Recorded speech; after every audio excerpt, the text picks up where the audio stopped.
una carta enviada al gobierno nacional por exministros de Hacienda de diferentes administraciones, incluyendo la actual, le advierte de lo inconveniente de usar las llamadas vigencias futuras, que en términos prácticos es la plata que se ha guardado para pagar las concesiones de alianzas público-privadas que harán realidad las obras públicas.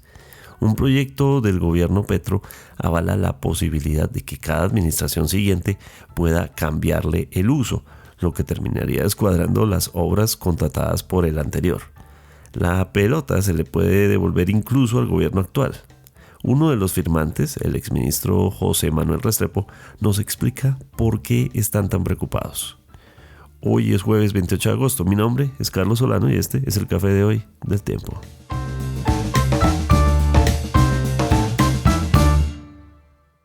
El Tiempo es un medio aliado de The Trust Project. Primero, titulares de noticias de las últimas horas. El joven sicario que asesinó al precandidato Miguel Uribe Turbay fue condenado a 7 años. El menor se encuentra bajo cuidados especiales en el búnker de la Fiscalía, donde también están los otros capturados por el crimen. Un juez de conocimiento del Sistema de Responsabilidad Penal Especial para Adolescentes dictó esta sentencia contra el menor, que en este momento tiene 15 años de edad.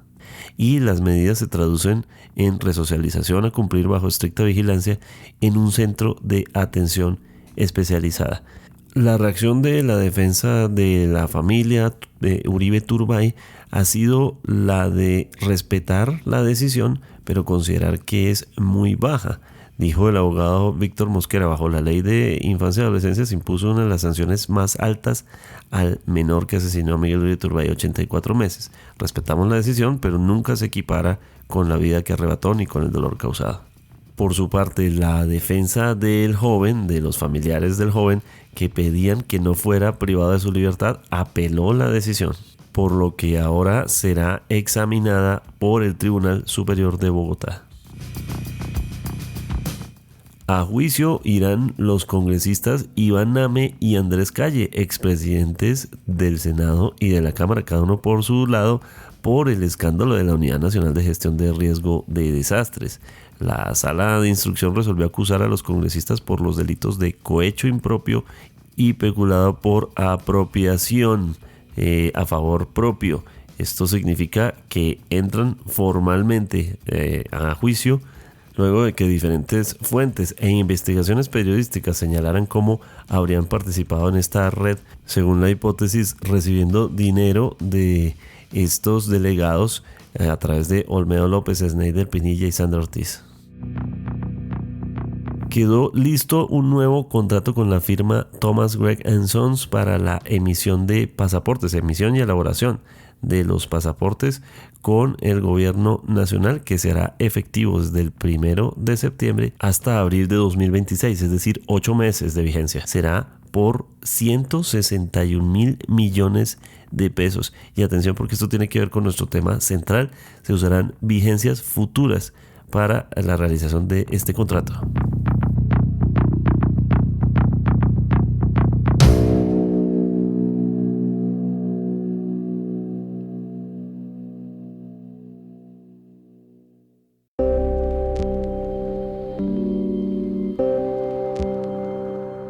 En medio de lo que se está discutiendo en estos días en el escenario económico, está el presupuesto general de la nación, está la necesidad de hacer que la crisis fiscal tenga algún freno en algún punto, y todas las advertencias que hay en el escenario. También está una muy importante, que es sobre las vigencias futuras. ¿Qué significa todo este tema de las vigencias futuras? Recientemente, un grupo de exministros de Hacienda, entre otras personalidades del mundo económico, enviaron una misiva al gobierno señalando los inconvenientes de alterar de alguna forma cómo se trabaja o cómo se manejan las vigencias futuras y las posibles irregularidades que significaría intervenir, o que funcionarios del Estado intervengan las vigencias futuras. ¿Cómo entender esto para los que no somos economistas? Hemos acudido a uno de los firmantes de la carta, quien es el exministro de Hacienda y también fue ministro de Comercio, José Manuel Restrepo, uno de los firmantes. Bienvenido, doctor Restrepo, ¿cómo está? Un saludo muy especial, Carlos, y ahora rector de la Universidad de IA en Antioquia, también en el mundo académico. Sí, señor, desde el mundo académico también y además muy activo en redes sociales. El presidente a veces también le riposta sobre ciertas opiniones, pero bueno, más allá de eso, estamos más allá del mundo de las opiniones de redes sociales, un tema muy claro que es el de las vigencias futuras, pero los que no somos economistas no lo entendemos. Si usted nos lo pudiera explicar, ¿cómo es ese tema? Te lo voy a explicar de la siguiente manera. Hay obras, por ejemplo, de infraestructura, como vías, puertos, aeropuertos, que requieren muchos recursos, billones de recursos. Esos recursos necesitan no solamente el respaldo del Estado, sino necesitan muchas veces el respaldo del sector privado. Otras de infraestructura social como hospitales o colegios, eventualmente lo puede hacer con recursos del Estado, pero lo que está claro es que todos esos proyectos necesitan que el Estado ponga dinero en varios años, no en un año, sino en varios años. Entonces, para eso es que se crearon las vigencias futuras. Es un instrumento que permite disponer de recursos del Estado para proyectos que se construyen durante muchos años, de tal manera que se garantice que se dispone de ese recurso no solamente para un año fiscal, sino para varios años fiscales. ¿Por qué eso es importante? Es importante porque trasciende gobiernos. Es importante porque es una política de Estado. Digamos que el Estado se compromete a hacer una carretera y asume el compromiso durante varios años de ponerle un dinero. Dentro de esas vigencias futuras, hay unas de ellas que se dirigen a APPs, asociaciones de público-privadas. Es aquellos proyectos en donde no solamente entra el gobierno, sino también entran los particulares. Usted comprenderá que entonces una vigencia futura es el mecanismo a través del cual el sector privado garantiza que el aporte que también está haciendo pues va a tener un resultado y no hay riesgo de que el proyecto quede desfinanciado. Y hay otros proyectos como los de infraestructura social, hospitales, escuelas, etcétera, en donde el privado no pone dinero, solo lo pone el Estado, pero igual el Estado garantiza que ese proyecto se va a desarrollar durante varios años porque no son proyectos, repito, a corto plazo. Es una figura importantísima para garantizar la sostenibilidad y el equilibrio financiero de proyectos de largo plazo. Eso entonces es como si uno moviera platas de una billetera que tiene todavía comprometida. Entiendo que, por ejemplo, se anunció que la renovación del contrato con Thomas Gregg temporal se hace con vigencias futuras. En ese sentido, ¿qué es lo que pasa ahí? Lo que pasa es que, y eso para explicárselo a los colombianos, el Estado puede comprometer recursos con el presupuesto nacional del año fiscal en curso, pero no puede comprometer recursos del presupuesto del siguiente año a menos que tenga unas vigencias futuras aprobadas. Eso también significa que los gobiernos tienen restricciones, es decir, no pueden excederse en vigencias futuras porque si no, no dejarían presupuesto para los años siguientes. Sin embargo, esos proyectos que se van acumulando, pues lo que hacen es que le restan espacio al margen de maniobra que tiene el gobierno para gastarse, llamémoslo así, o para comprometer recursos de los años fiscales posteriores. ¿Qué es lo que ustedes señalan lo más problemático de meterse con esas vigencias futuras como lo está buscando este proyecto? Te lo voy a poner de la siguiente manera. Todos esos proyectos a largo plazo tienen una palabra clave: confianza. Cuando son alianzas público-privadas, es la confianza de que el Estado está poniendo su parte, porque el sector privado está poniendo la otra parte. En esas alianzas público-privadas, cuando el sector privado sabe que el Estado garantiza un recurso a largo plazo, va a una entidad financiera, pide un crédito y logra el equilibrio financiero del proyecto, y eso permite que la carretera, cualquier carretera, no importa, cualquier puerto, cualquier aeropuerto, se pueda desarrollar porque está garantizado el recurso a largo plazo. Piense usted obras como una construcción de un metro, en obras como un aeropuerto, etc. Por el otro lado, están las vigencias futuras dedicadas a obras de infraestructura en donde solamente el Estado pone el dinero. En ese caso, pues esos proyectos tienen la garantía de que se van a terminar, porque si no se vuelven elefantes blancos que se hacen a medias. Entonces la vigencia futura garantiza que el proyecto se va a construir. Cuando el gobierno dice, a partir de este decreto, este gobierno o los siguientes gobiernos pueden redistribuir las vigencias futuras unilateralmente, pues lo que está poniendo en entredicho es esa confianza, porque entonces la alianza público-privada dice, eso significa entonces que cuando se comprometió, ya no se comprometió, sino que ya se echa para atrás, digamos, escurre el bulto, para decirlo de una manera coloquial. Si eso sucede, pues el proyecto puede terminar en un problema de desequilibrio financiero. La entidad financiera que puso el dinero, que lo prestó, pues entonces entra en un escenario de incumplimiento del proyecto y por lo tanto vienen demandas, elefantes blancos, etcétera. Ahora, por el otro lado, los proyectos sociales, si las vigencias futuras las puede redistribuir el Estado a su antojo unilateralmente, imagínese usted, llega un gobierno que dice, ese hospital no me gusta porque es para un territorio donde políticamente no me interesa invertir. Entonces, ponen dificultades a proyectos de infraestructura. Cuando usted envía una señal de desconfianza, lo que al final genera es que no haya inversión extranjera directa, que no haya inversión privada para estos proyectos de APPs y por el otro lado, que nos llenemos de elefantes blancos, porque es que el gobierno de turno dice, no, a mí ese hospital no me gusta o esa escuela no me gusta y ahora quiero hacer otra cosa totalmente distinta. El ministro de Hacienda, Germán Ávila Plazas, ya ha defendido en diferentes escenarios que el gobierno no está pensando en incumplir la responsabilidad fiscal de las vigencias futuras. Así lo manifestó en un evento público. Advertimos que la música de fondo viene original del video publicado por el Ministerio de Hacienda. Nadie está planteando desestructurar las vigencias futuras ni acabar con la responsabilidad fiscal del Estado con las vigencias futuras. Nada de eso se ha dicho.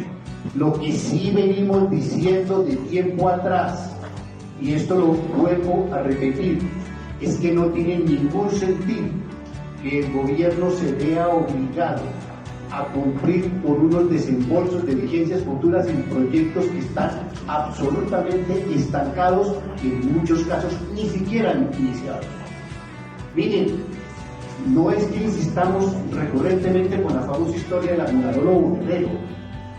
Miren, lleva ese proyecto cerca de 9 años, escúchese bien, 9 años, con vigencias futuras girándose todos los años y no tiene el primer metro de ejecución todavía, porque ni siquiera tiene licencia. Ese proyecto que presentó la Dirección de Planeación Nacional y que está siendo estudiado también por el Ministerio de Hacienda es para acabar con ese ejercicio de obligatoriedad de estar guardando plata del Estado en unas fiduciarias para unos proyectos que no están cumpliendo con la ejecución. Y específicamente se refiere a aquellos proyectos que no se están ejecutando y que nos están obligando a mandar los recursos a las fiducias. Ese es el sentido del proyecto.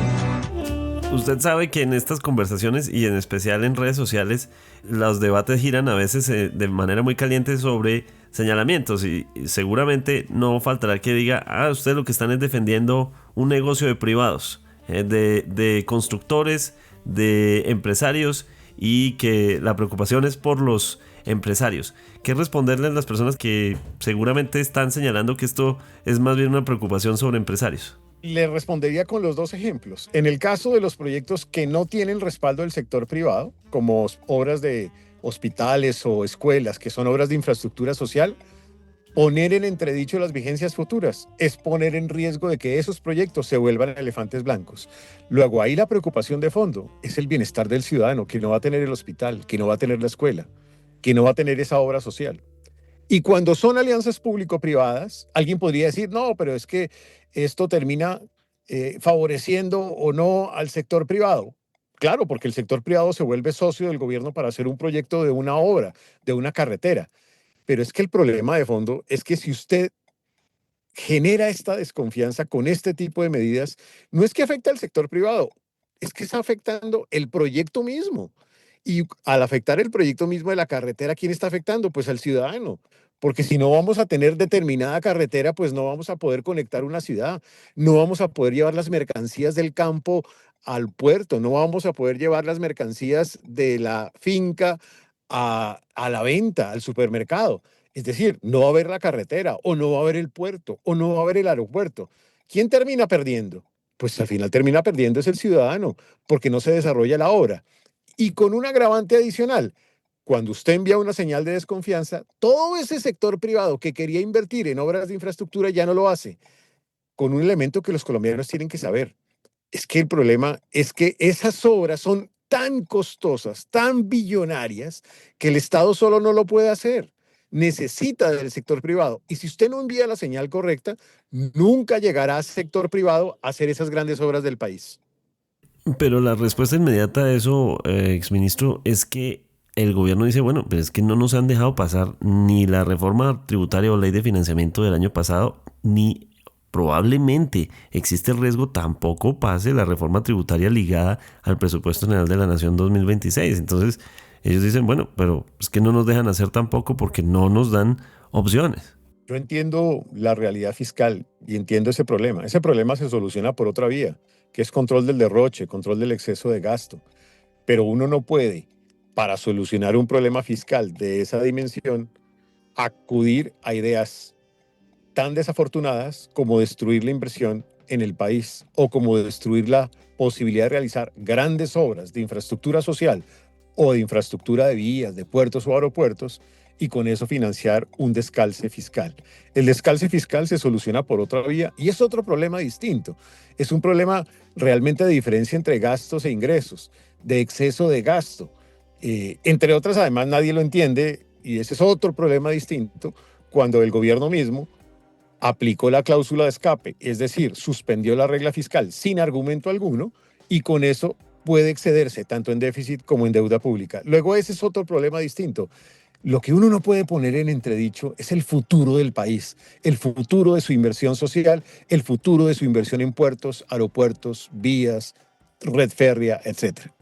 Esta misiva también estaba involucrado el doctor Juan Martín Caicedo Ferrer de la Cámara Colombiana de la Infraestructura y me imagino que una de las preocupaciones, ya debe haber preocupaciones directas, es decir, un posible proyecto que estuviera en el mapa y que esto pudiera poner en riesgo. ¿Cuál sería ese más grande o más notorio proyecto en riesgo? El único proyecto de concesión de APP que ha desarrollado este gobierno es el proyecto del Estanquillo Popayán, es una carretera. Ese proyecto, con esta medida, más adelante podría entrar en entredicho, es decir, podría fracasar. Porque imagínese usted, puede ser que este gobierno le dé continuidad al proyecto, porque es obra suya, pero de pronto puede llegar un gobierno siguiente en donde aplicando el decreto que establece este gobierno, dice, no, es que a mí no me gusta el Estanquillo Popayán, yo no quiero hacer esa obra, por lo tanto voy a redirigir esas vigencias a otra ruta, cualquiera, invéntesela usted. Entonces ahí es donde uno dice, perdemos una política de Estado, rompemos la institucionalidad, generamos desconfianza. Yo entiendo, y el gobierno Petro, pues no le gusta que otro gobierno anterior o anteriores establezca las vigencias futuras. Pero pues nunca el gobierno Duque puso problema con que el gobierno Santos hubiera definido vigencias futuras. Nunca el gobierno Santos puso problema con que el gobierno Uribe hubiera definido vigencias futuras. ¿Por qué razón? Porque es, insisto, una política de Estado, trasciende gobiernos. Son grandes obras que el país necesita, gústenos o no nos guste, porque ese es el desarrollo. Y el desarrollo se construye no en un periodo de gobierno, sino se construye como una política de Estado trascendiendo gobiernos.